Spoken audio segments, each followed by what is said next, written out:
Hello dear students. चलिए आज start करते हैं हम लोग लेक्चर नंबर 8। लेक्चर नंबर 8 से हम स्टार्ट करेंगे वाइब्रेशनल स्पेक्ट्रा, और या फिर हम इसे कहते हैं आईआर स्पेक्ट्रोस्कोपी। इस स्पेक्ट्रोस्कोपी के थ्रू हम लोग ऑर्गेनिक केमिस्ट्री में या ऑर्गेनिक कंपाउंड के फंक्शनल ग्रुप को रिकॉग्नाइज करते। एक तो ये ऑर्गेनिक एस्पेक्ट हो गया। फिजिकल केमिस्ट्री में हम आईआर स्पेक्ट्रा के थ्रू उसकी स्ट्रेचिंग फ्रीक्वेंसी मेजर करते, उसके लिए फोर्स कांस्टेंट मेजर कर सकते हैं। ओके, और उसको इफेक्ट करने वाले फैक्टर्स के ऊपर बेस्ड न्यूमेरिकल क्वेश्चन आपसे पूछे जा सकते हैं। ओके, तो एट प्रेजेंट टाइम हम लोग फिजिकल एस्पेक्ट के या हमारे न्यूमेरिकल्स के जो क्वेश्चन वाइब्रेशनल स्पेक्ट्रा या आईआर स्पेक्ट्रा में से बनते हैं, उस एस्पेक्ट को ध्यान में रख के इस लेक्चर को हम लोग पढ़ेंगे। तो इस लेक्चर के अंदर जो हम पॉइंट कवर करेंगे वो रहेगा आपका introduction and simple harmonic oscillator. This one is SHO। Second हमारा रहेगा effect of bond strength and isotope on vibrational frequency, कि बॉन्ड स्ट्रेंथ किस टाइप से इफेक्ट करती है, like single bond, double bond, triple bond, या फिर आइसोटोप, लाइक किसी एक पर्टिकुलर एटम को उसके isotope, may be isotope heavier atom हो सकता है, मे बी लाइटर एटम हो सकता है। थर्ड पॉइंट है आपका condition for vibrational spectra. Fourth आपका nature of vibration and degree of freedom के बारे में स्टडी करेंगे। Fifth one selection rule and intensity of transition. Sixth point anharmonic oscillator क्या रहते हैं और ये रियल मॉलिक्यूल से कैसे को रिलेट करते हैं, और इसके लिए एनर्जी टर्म क्या रहती है। Selection rule for anharmonic oscillator and calculation of dissociation energy, कि अनहार्मोनिक ऑसिलेटर में एटम्स के बीच का जो बॉन्ड है, अगर ज़्यादा वाइब्रेशन हुआ या ज़्यादा डेविएशन बॉन्ड डिस्टेंस में हुआ तो वो बॉन्ड ब्रेक हो जाते हैं। तो उस कंडीशन में डिसोसिएशन एनर्जी क्या रहेगी उसे हम कैलकुलेट करेंगे। तो ये सारे ही पॉइंट आज के लेक्चर में या एट प्रेजेंट टाइम के लेक्चर में तो कवर्ड नहीं होंगे। जितने पॉइंट आज कवर्ड होंगे उसे हम लोग पूरा करेंगे। तो चलिए स्टार्ट करते हैं introduction part of IR spectroscopy या वाइब्रेशनल स्पेक्ट्रोस्कोपी। तो किसी भी मॉलिक्यूल में कोई दो या दो से ज़्यादा एटम्स किसी बॉन्ड के थ्रू आपस में जुड़े हो सकते हैं। उस बॉन्ड को मैं स्प्रिंग की तरह ट्रीट कर सकता हूँ, या फिर मैं उस बॉन्ड को एज इलास्टिक बॉन्ड की तरह ट्रीट कर सकते हैं, और जो एटम है उसे हम मास की तरह ट्रीट कर सकते हैं।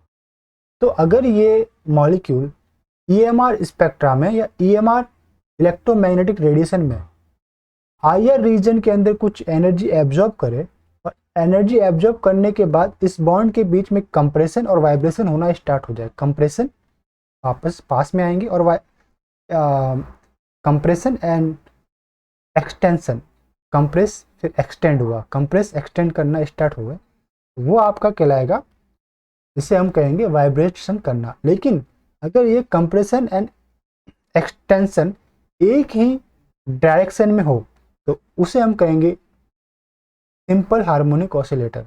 अगर कुछ मॉलिक्यूल लीनियर है तो वो सिंपल लाइन के अंदर उसका कंप्रेशन और एक्सटेंशन या एक्सटेंशन आपको देखने को मिलता है। और जो आपकी वाइब्रेशनल फ्रिक्वेंसी होती है, कितने यानी कि एक सेकंड में कितने बार ये फिनोमेना आपका कवर्ड होता है, वो रहेगी आपकी वाइब्रेशनल फ्रिक्वेंसी, हम फाइंड आउट करते हैं। दूसरा एनर्जी रिक्वायर्ड फॉर वाइब्रेशन, वो हमें फाइंड आउट करना रहता है। तो वाइब्रेशनल फ्रिक्वेंसी आपके डिपेंड करती है फोर्स कांस्टेंट के ऊपर, डायरेक्टली प्रोपोर्शनल रहती है। जितना ज़्यादा फोर्स कांस्टेंट होगा उतनी ज़्यादा आपकी वाइब्रेशनल फ्रिक्वेंसी रहेगी, और जितना ज़्यादा रिड्यूस्ड मास यानी कि एटम्स के मास रहेंगे उतनी कम आपकी वाइब्रेशनल फ्रिक्वेंसी रहती है। तो इस हिसाब से आपके पास एक फॉर्मूला, मैथमेटिकल एक्सप्रेशन आपके पास आ जाएगा, जिसे हम कहते हैं कि frequency of simple harmonic oscillator. और इसी से हमें एनर्जी का टर्म मिल जाएगा कि energy for simple harmonic oscillation या सिंपल हार्मोनिक मोशन। तो देखिए हम लोग स्टडी करते हैं इसके अंदर जो इसके रिटर्न हमारे पास जो नोट्स है वो देखते हैं। Vibrational spectra arises due to vibration of atom about its mean position in the higher region of EMR means electromagnetic radiation के हायर रीजन से एनर्जी एब्जॉर्ब करता है फॉर वाइब्रेशन के लिए। फिर है आपके पास सपोज ए डाई एटॉमिक मॉलिक्यूल, हम सपोज कर रहे हैं मासेस ऑफ m1 और m2, इसके दो एटम है, m1 और m2 उसके बीच में मास है, joined by a chemical bond जिसकी लेंथ है आपके पास r। ये जो एट प्रेजेंट टाइम जो r है वो मीन पोजीशन है, इसकी मीन पोजीशन में। ओके, अगर मैं इसको वन डायमेंशन के अंदर ये वाइब्रेशन कर रहे हैं, अगर मैं इसको स्ट्रेच करूं तो उस कंडीशन में r1 बॉन्ड लेंथ हो जाएगी, या स्ट्रेचिंग के थ्रू जो लेंथ है डिस्टेंस से r1 हो जाएगी। कौन सी कंडीशन में? स्ट्रेचिंग के टाइम में। अगर मैं इसको कंप्रेस्ड करूं, एटम को कंप्रेस्ड करूं, तो वो हो जाएगा आपका r डबल प्राइम, ये था r प्राइम, ये r डबल प्राइम। ये कंप्रेशन केस के अंदर इसकी बॉन्ड डिस्टेंस या लेंथ आएगी। तो स्ट्रेचिंग फ्रिक्वेंसी इन हर्ट्ज में जो फॉर्मूला आएगा वो रहेगा आपका nu equals to 1/2 pi under root के अपॉन म्यू इन हर्ट्ज। और अगर मैं एनर्जी की बात करूँ सिंपल हार्मोनिक ऑसिलेटर के लिए या सिंपल हार्मोनिक मोशन के लिए, तो वो आएगा E equals to V plus 1/2 bracket close h nu. V क्या है आपके पास? V है वाइब्रेशनल क्वांटम नंबर, ठीक है, या वाइब्रेशनल स्टेट। एक प्रिंसिपल स्टेट में या इलेक्ट्रॉनिक स्टेट में बहुत सारे वाइब्रेशनल स्टेट रहते हैं। लाइक अगर मैं n इक्वल्स टू 1 की बात करूँ, n की कोई वैल्यू है लाइक 1, तो इस स्टेट में काफ़ी सारे आपके पास वाइब्रेशनल स्टेट रहेंगे, like v equals to 0, v equals to 1, v equals to 2, v equals to 3, v equals to 4 dot dot dot. ये रहेगा आपका v equals to 0, 1, 1, 2, 3, 4 dot dot dot. तो ये था आपके पास v वाइब्रेशनल क्वांटम नंबर। तो E की वैल्यू आपकी रहती है v प्लस 1/2 एच न्यू, और ये वैल्यू है जूल में। अगर मुझे इसे सेंटीमीटर इनवर्स में कन्वर्ट करना है तो मुझे इसे HC से डिवाइड करना पड़ता है। तो नया जो टर्म आएगा मेरे पास E equals to E bar equals to v plus 1/2 h nu upon HC। h से h कैंसिल, न्यू की वैल्यू मुझे पता है कितना था, v plus 1/2 1/h multiplied 1/2 pi under root के अपॉन यू। और इस टर्म को मैं रिप्लेस कर देता हूँ न्यू बार से, तो एनर्जी की वैल्यू मेरे सेंटीमीटर इनवर्स में आएगी, वो रहेगी आपके पास v प्लस 1/2 न्यू न्यू बार, v प्लस 1/2 न्यू बार। ये किस में रहेगा? सेंटीमीटर इनवर्स में। ओके, ये जो टर्म है न्यू बार 1/2 पाई एच अंडर रूट के अपॉन यू आपके पास रहता है। 2 पाई सी भी रहेगा यहाँ पे, शायद सी नहीं लिखा मैंने, हाँ सी, एच से तो एच कट गया, ये सी रहेगा 1/2 पाई सी।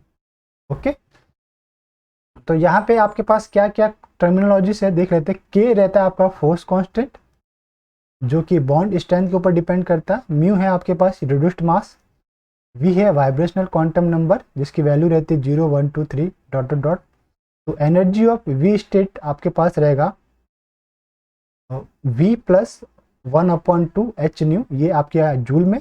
और अगर मैं इसको सेंटीमीटर इनवर्स में बात करूँ तो सेंटीमीटर इनवर्स में लाइक आपके पास रहेगा दिस वन, जैसे कि हमने अभी ऊपर कैलकुलेट किया, E V bar equals to v plus 1/2 nu bar, ये रहेगा आपका सेंटीमीटर इनवर्स में। तो अगर मैं बात करूँ v इक्वल्स टू 0 स्टेट के अंदर इस मॉलिक्यूल की एनर्जी क्या रहेगी, v इक्वल्स टू 0 स्टेट में E0 रहेगी आपकी 0, इस v की जगह 0 plus 1/2 h new, means 1/2 h new, यानी कि 0 रोटेशनल स्टेट में भी मॉलिक्यूल में कुछ ना कुछ एनर्जी एग्जिस्ट रहती है। मीन्स हम ये बोल सकते हैं कि मोशन लेस स्टेट में भी उसके वाइब्रेशनल या मॉलिक्यूल के एटम्स के बीच वाइब्रेशनल एग्जिस्ट रहता है।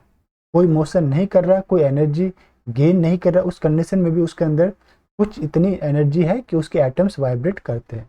ये आपका है बहुत ही इंपॉर्टेंट एक टर्म रहता है 0 पॉइंट एनर्जी। तो इसी 0 पॉइंट एनर्जी कई बार हमसे पूछी जाती है। अगर मैं सेंटीमीटर इन्वर्स में बात करूँ तो वो रहेगा 1/2 न्यू बार, और अगर मैं जूल में बात करूँ तो 1/2 एच न्यू। ओके, तो हाइजेनबर्ग जो अनसर्टेनिटी प्रिंसिपल है उसे भी हम उसके थ्रू अगर मैं इसे डिफाइन करूँ तो क्या रहता है कि हाइजेनबर्ग के अकॉर्डिंग अगर कोई मॉलिक्यूल मोशन कर रहा है तभी उसकी पोजीशन और मोमेंटम में अनसर्टेनिटी रहती है, लेकिन एट प्रेजेंट टाइम जब मॉलिक्यूल मोशन लेस है, मोशन एग्जिस्ट नहीं है उसके अंदर, उस कंडीशन में भी कुछ एनर्जी उनके अंदर प्रेजेंट है, और उस एनर्जी प्रेजेंट के कारण वो वाइब्रेशन करता है, और वाइब्रेशन के कारण उसके पोजीशन और मोमेंटम को हम एक टाइम में एग्जैक्टली फाइंड आउट नहीं कर सकते। ओके, देखिए, it is only mathematical explanation to Heisenberg uncertainty principle. Even if all motion of molecule stop, the molecule remain vibrating with 0 point energy. So both position and momentum is not fixed. तो ये आपका Heisenberg uncertainty principle को आपने explain कर दिया कि भाई 0 point या कि मोशनलेस स्टेट में भी हम उसके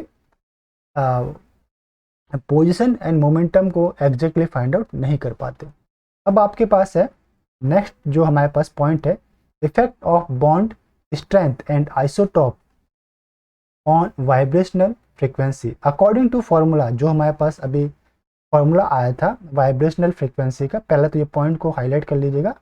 bond strength and vibrational frequency के बीच रिलेशन देखना है, और आइसोटोप मीन्स म्यू और वाइब्रेशनल फ्रीक्वेंसी के बीच रिलेशन देखना है। तो न्यू नॉर्मली क्या था, nu equals to 1/2 pi under root के अपॉन म्यू, ये था आपका हर्ट्ज में। और अगर मैं बात करूँ सेंटीमीटर इनवर्स में तो न्यू बार रहेगा 1/2 पाई सी अंडर रूट के अपॉन म्यू सेंटीमीटर इनवर्स। तो इस फॉर्मूले से क्या पता चल रहा है कि न्यू बार जो है वो प्रोपोर्शनली टू अंडर रूट के मीन्स फोर्स कांस्टेंट या फिर बॉन्ड स्ट्रेंथ, ये प्रोपोर्शनल है। फोर्स कांस्टेंट प्रोपोर्शनल रहता है बॉन्ड स्ट्रेंथ के। ओके, तो nu bar proportional to bond constant या फोर्स कांस्टेंट। एंड सेकंड हमारे पास रिलेशनशिप निकलता है nu bar inversely proportional to 1/म्यू। तो ये आपका आइसोटोप का रिलेशन आ गया कि जैसे जैसे ये आइसोटोप का था, ये आइसोटोप, और ये रिलेशन आपका रहेगा किसके लिए, बॉन्ड स्ट्रेंथ के लिए, बॉन्ड स्ट्रेंथ के लिए। Just 1 minute. Okay, bond strength के लिए रहेगा। अब चलते हैं हम लोग इसी के ऊपर बेस्ड कुछ रिलेशनशिप फाइंड आउट करते हैं कि बॉन्ड स्ट्रेंथ अगर किसी एट लाइक आपके पास ए बी कोई मॉलिक्यूल है, और ए बी मॉलिक्यूल के 3 केस हो सकते हैं। फर्स्ट, ए और बी के बीच में सिंगल बॉन्ड है। सेकंड, ए और बी के बीच में डबल बॉन्ड है। थर्ड, ए और बी के बीच में ट्रिपल बॉन्ड है। तो इनके बॉन्ड कांस्टेंट क्या रहेंगे, तो ए सिंगल बॉन्ड बी के लिए बॉन्ड कांस्टेंट रहेगा x, a double bond B के लिए बॉन्ड कांस्टेंट 2x, और ए ट्रिपल बॉन्ड बी के लिए bond constant 3x। Means bond constant like आपका चेंज हो रहा है अकॉर्डिंग टू, क्योंकि उसके बीच की बॉन्ड स्ट्रेंथ भी चेंज होगी। ए और बी के बीच की जो बॉन्ड स्ट्रेंथ है वो ए डबल बॉन्ड बी का हाफ है, या फिर मैं ऐसे बोल सकता हूँ कि ए डबल बॉन्ड बी की जो बॉन्ड स्ट्रेंथ है वो हायर है ए बी से। कितनी हायर है, डबल है। और ए ट्रिपल बॉन्ड बी की जो बॉन्ड स्ट्रेंथ है वो ए सिंगल बॉन्ड बी के बॉन्ड स्ट्रेंथ से ट्रिपल है। ऐसे भी हम इसे एक्सप्लेन कर सकते हैं।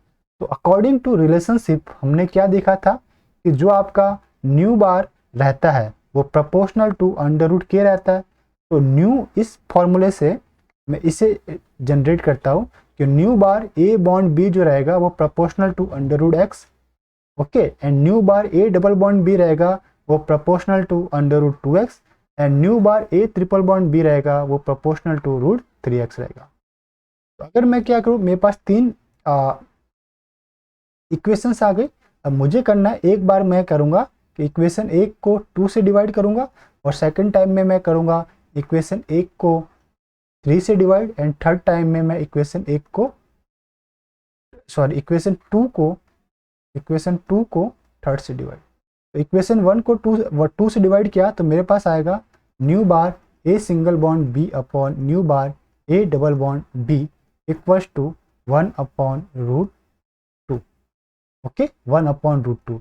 इसी टाइप से इक्वेशन 1 को 3 से डिवाइड किया तो मेरे पास आएगा nu bar A single bond B upon nu bar A triple bond B equals to 1/√। और अगर मैंने 2 को 3 से डिवाइड किया तो मेरे पास आएगा nu bar A double bond B upon nu bar A triple bond B equals to √2/3। ये आपके पास 3 रिलेशंस निकलेंगे। इन रिलेशन के थ्रू हम न्यूमेरिकल्स के क्वेश्चन को सॉल्व करेंगे। इस टाइप से रहेगा, प्रैक्टिस क्वेश्चन भी हम सॉल्व करके देखेंगे। ओके, इसको हमने यहाँ पे भी लिखा हुआ है। 1 और 2 को डिवाइड करने से आपके पास ये रिलेशन मिली, this one √1/2 nu bar A single bond B and nu bar A double bond B. इसी टाइप से आपके पास जो दूसरी कंडीशन निकली थी, दिस वन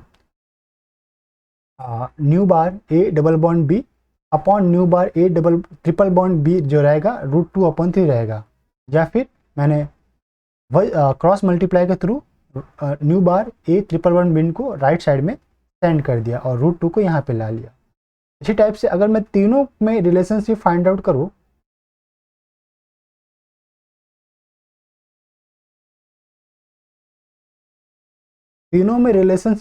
करूँ, एक साथ, तो मेरे पास मिलेगा nu bar A bond B equals to nu bar A double bond B upon √2 equals to nu bar A triple bond B upon √3।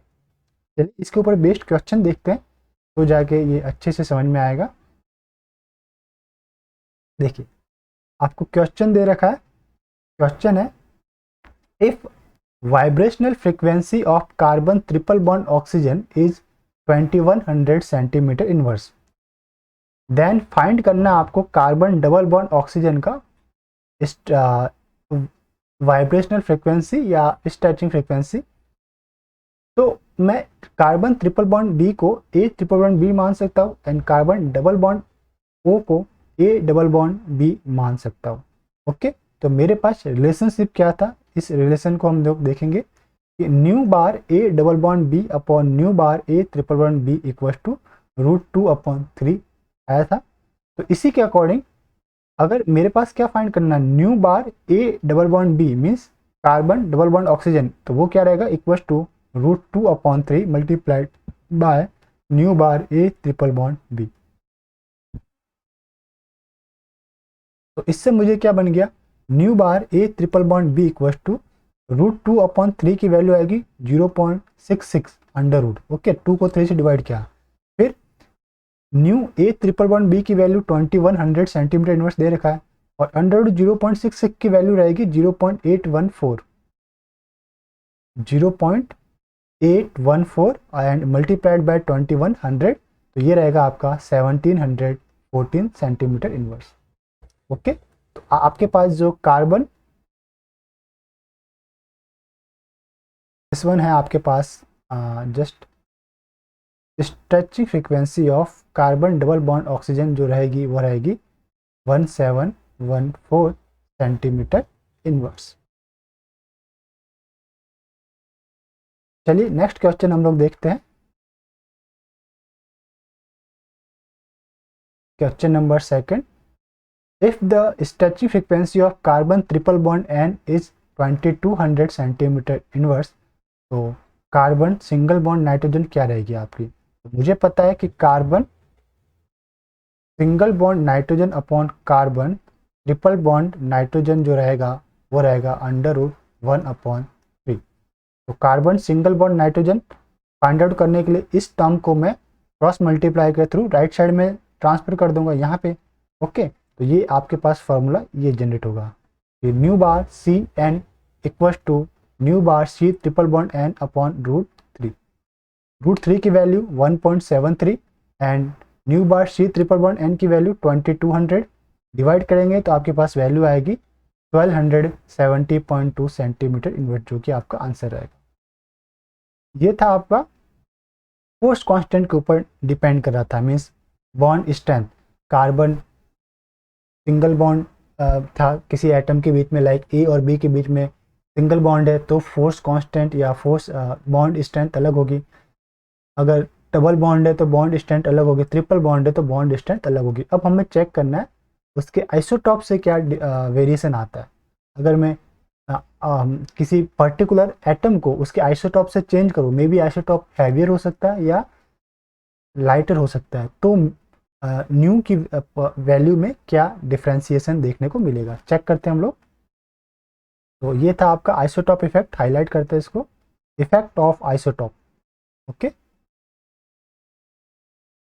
इसे समझने के लिए समझिए, लाइक आपके पास ए और दूसरा एटम है बी, तो एक बार तो नॉर्मली आप इसका स्ट्रेचिंग फ्रीक्वेंसी फाइंड आउट करोगे, और दूसरी बार में क्या होगा कि ए को मैं रिप्लेस कर दूंगा ए प्राइम से और बी एच दिस रहने दूँ, या फिर बी को रिप्लेस करूँ बी प्राइम से ए एच दिस रहने दूँ, तो आपका स्ट्रेचिंग फ्रीक्वेंसी अलग आएगा। तो वही है हमारे पास कि न्यू बार रहता है आपका 1/2πc√k/ म्यू, तो न्यू बार इन्वर्सली प्रोपोर्शनल है 1/√μ के। आपके पास क्या आ गया कि किसी एक सिस्टम के लिए अगर मैं उसे 1 नाम दूं तो न्यू 1 बार इक्वल टू 1/√μ1 बार आएगा, है ना। लाइक दिस वन मैं यहाँ पे लिख देता हूँ, न्यू 1 बार इक्वल टू 1/√μ1 आएगा, और न्यू 2 बार रहेगा आपके पास 1/√μ2। चेंज क्या क्या है, एक एटम को मैंने चेंज किया उसके आइसोटॉप से, तो स्ट्रेचिंग फ्रीक्वेंसी न्यू 2 बार होगी। अगर अब मैंने इक्वेशन 1 एंड 2 को डिवाइड किया तो मेरे पास रिलेशन दिस वन आएगा कि nu 1 bar upon nu 2 bar equal to √μ2 upon μ1। Okay, अब इसी के ऊपर बेस्ड क्वेश्चन है, लाइक देखते हैं नीचे हम लोग question number this one. In cobalt NH35H, ये एक आपका इनऑर्गेनिक कॉम्प्लेक्स है, इस कॉम्प्लेक्स में कोबाल्ट H बॉन्ड फ्रीक्वेंसी आपको गिवन है 1700 सेंटीमीटर इनवर्स। अब सेंटीमीटर इनवर्स है इसलिए न्यू बार रहेगा आपके पास। तो कैलकुलेट करना है आपको कोबाल्ट ड्यूटेरियम की bond frequency in the complex cobalt NH35D। अब H को D से रिप्लेस किया मीन्स आइसोटॉप वाला इफेक्ट हमारे यहाँ पे वर्क कर रहा है, तो मुझे उसी का रिलेशनशिप मुझे फाइंड आउट करना है। तो सपोज इस बॉन्ड फ्रीक्वेंसी को यानी कोबाल्ट H को मैं रिप्रेजेंट कर रहा हूँ न्यू कोबाल्ट H, और कोबाल्ट D को मैं रिप्रेजेंट करूँगा न्यू कोबाल्ट D से। तो ये आपका रिलेशनशिप रहेगा कि nu cobalt D upon nu cobalt H equals to √μCOH upon μCOD। और मुझे एक और टर्म दे रखा है इसने, गिवन है मेरे पास कि μCOH अपॉन μCOD की जो वैल्यू है वो 1/2 है। तो मैं इस स्टेप में इस टर्म को 1/2 से रिप्लेस कर दूंगा तो √1/2 आएगा। अब मेरे पास क्या है यहाँ पे प्लेस्ड करना है मुझे न्यू COD तो फाइंड करना है, तो एज दिस न्यू COH की वैल्यू मुझे दे रखा है वो था आपके पास 1700 सेंटीमीटर इनवर्स, तो मैंने नीचे लिखा 1700 सेंटीमीटर इनवर्स इक्वल्स टू √1/2 है। तो इसको क्रॉस मल्टीप्लाई का थ्रू राइट साइड ले गया तो मेरे पास आएगा 1700 अपॉन √2। ये किसकी वैल्यू आएगी, न्यू COD की वैल्यू आएगी कि nu COD equals to this one nu COD bar equals to 1700 upon √2।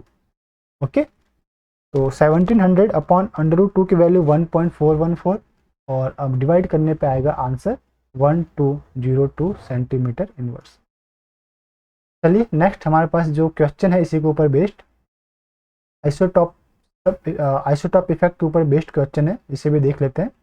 Like question है statement, if frequency of H1Cl35 is 1900 centimetre inverse then calculate frequency of H1Cl37।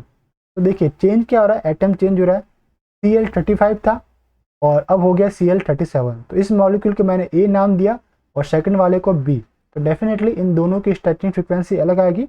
तो पहले वाले की stretching frequency को हम न्यू A बोलेंगे और दूसरे वालों को new B। At present time मुझे रिड्यूस्ड मास के बीच का एक रिलेशनशिप मुझे चाहिए होगा, क्योंकि रिड्यूस्ड मास के थ्रू ही सेकंड स्पीसीज के लिए मैं फ्रीक्वेंसी फाइंड आउट कर पाऊंगा। ओके,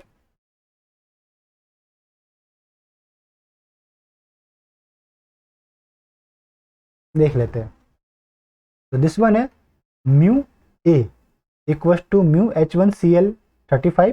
तो ये रहता है आपका M1 M2, तो 35 इंटू 1 35 अपॉन 35 प्लस 1, तो ये रहेगा 35 अपॉन 36। ओके, और सेकंड टर्म रहेगा mu B equals to mu H1Cl37।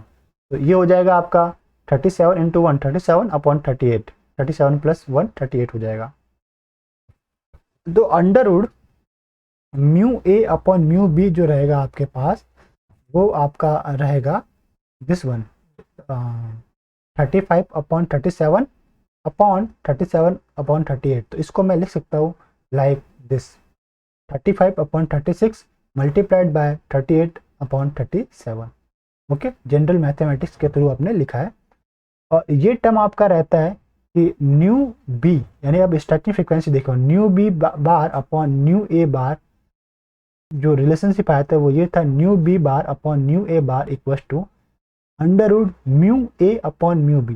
Okay, तो mu A upon mu B की वैल्यू यहाँ पे मैंने पुट कर दी। तो इन दोनों की वैल्यू देखो, 35 38 का मल्टीप्लाई आएगा 1330 एंड 36 37 का मल्टीप्लाई 1332, इस पूरे का अंडर रूट है। और अगर मुझे फाइंड आउट क्या करना है, मुझे फाइंड आउट करना है न्यू बी बार, तो न्यू बी बार को एज दिस रखा, न्यू ए बार को मैंने क्रॉस मल्टीप्लाई के थ्रू लेफ्ट साइड से राइट में भेज दिया, ये राइट में मल्टीप्लाई में आ जाएगा। तो nu A bar multiplied by under root 1330 upon 1332। तो न्यू ए बार की वैल्यू भी दे रखिए 1900 मल्टीप्लाइड बाय इसकी जो वैल्यू आएगी वो आएगी 0.998। इसका अगर मैं अंडर रूट भी निकालूँ तो वो लगभग आएगा 0.9989। ओके, जैसे 1 का अंडर रूट 1 ही रहता है आपका अप्रॉक्सीमेटली, अगर मैं 1 का अंडर रूट निकालूँ तो 1 ही आएगा। इसी टाइप से 0.998 का अंडर रूट 0.99 समथिंग ही रहेगा आपका। इन दोनों का मल्टीप्लाई हो जाएगा आपके पास 1876.96 सेंटीमीटर इनवर्स। तो डेफिनेटली ऑब्जर्वेबल है आपके पास कि जैसे ही आपने हैवियर आइटम से Cl को रिप्लेस किया, पहले Cl35 था, अब Cl37 रहा, तो जो स्ट्रेचिंग फ्रीक्वेंसी है या रोटेशनल फ्रीक्वेंसी है वो भी आपकी लोअर जाएगी। ओके, क्यों? क्योंकि हम जब भी रिड्यूस्ड मास इन्वर्सली प्रोपोर्शनल होता है, अगर रिड्यूस्ड मास बढ़ेगा तो फ्रीक्वेंसी लोअर आएगी। नेक्स्ट हमारे पास इसी के ऊपर बेस्ड क्वेश्चन है, उसे देख लेते हैं। क्वेश्चन है आइसोटोपिक, क्वेश्चन नहीं, ये आपका रिमार्क है या बोल सकते हो ये आपका नोट है, सार है आपके पास, रिमेंबरिंग पॉइंट है ये आपका, रिमेंबरिंग पॉइंट हम इसे बोल सकते हो कि आइसोटोपिक सब्स्टिट्यूशन क्या करेगा, decrease absorption frequency but effect will be more. क्या रहेगा, इफेक्ट ज़्यादा रहेगा कब, जब लोअर मास वाले एटम को हैवियर एटम से हम लोग रिप्लेस करेंगे, लोअर मास वाले को हैवियर एटम से रिप्लेस करें तो ये इफेक्ट ज़्यादा देखने को मिलेगा। ठीक है, अब इसी के ऊपर एक मैचिंग द पेयर का क्वेश्चन था, match the pair like list first में आपके पास कुछ एटम्स है, सॉरी मॉलिक्यूल है, लाइक H1Br79, और लिस्ट सेकंड में उसके करस्पॉन्डिंग आपके पास स्ट्रेचिंग फ्रीक्वेंसी या रोटेशनल वाइब्रेशनल फ्रीक्वेंसी आपके पास दे रखी है। IR फ्रीक्वेंसी में लिख देता हूँ, IR फ्रीक्वेंसी आपके पास गिवन है, ये है PQ, this one is QRS। P है 775 centimetre inverse, Q 772 480 and 48, this one is 7 है। ओके, तो A B मॉलिक्यूल है D2 एंड Br80, और C है H1Br80 एंड D है D2 Br79। तो पहले ये चेक करिए कि इनका जो मास मल्टीप्लाई है वो क्या रहा है, M1 M2 क्या है, M1 M2 upon M1 plus M2 पूरा चेक नहीं करना, सिर्फ मास मल्टीप्लाई चेक कर लो, काम हो जाएगा।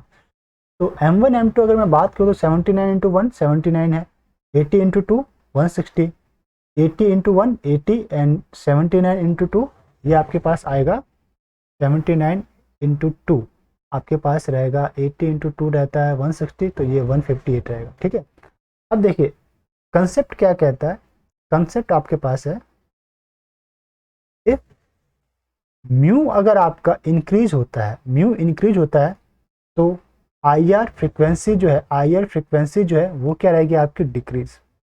तो सबसे ज़्यादा म्यू की कौन है, 160। अगर ये 160 सबसे ज़्यादा है तो इसके करस्पॉन्डिंग फ्रीक्वेंसी सबसे लो होनी चाहिए। तो सबसे लो फ्रीक्वेंसी कौन सी है? 480 की। ओके, सबसे लो फ्रीक्वेंसी है आपकी 480, तो 160 मैच करेगा आपका 480 से। फिर आपके पास है 160 के बाद रिड्यूस्ड मास कौन सा है? 158। 158 जस्ट 480 से बड़ा कौन है? 487 वाला, तो ये 487 के साथ मैच करेगा। फिर आपके पास 158 से छोटा कौन है? 79 या 80, तो ये है आपका 80।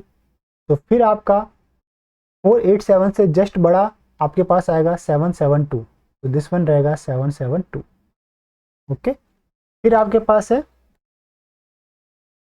79 जो सबसे कम म्यू है, तो इसके लिए आपके पास स्ट्रेचिंग फ्रिक्वेंसी सबसे ज़्यादा आएगी 775 सेंटीमीटर इनवर्स। ओके,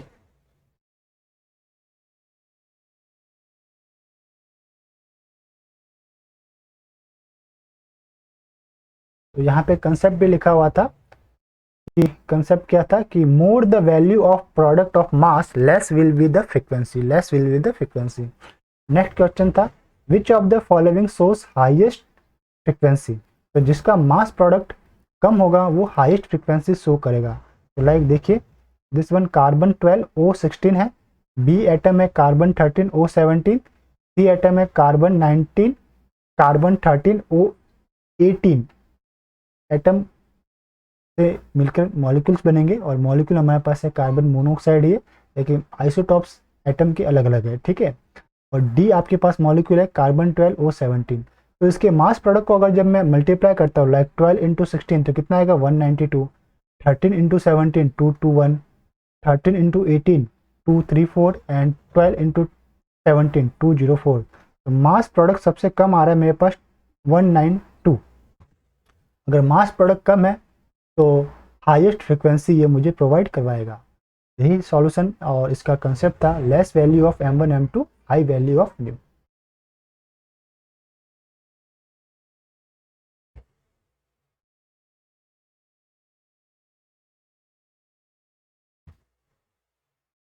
ओके, दो क्वेश्चन और है, इन्हें भी देख लेते हैं।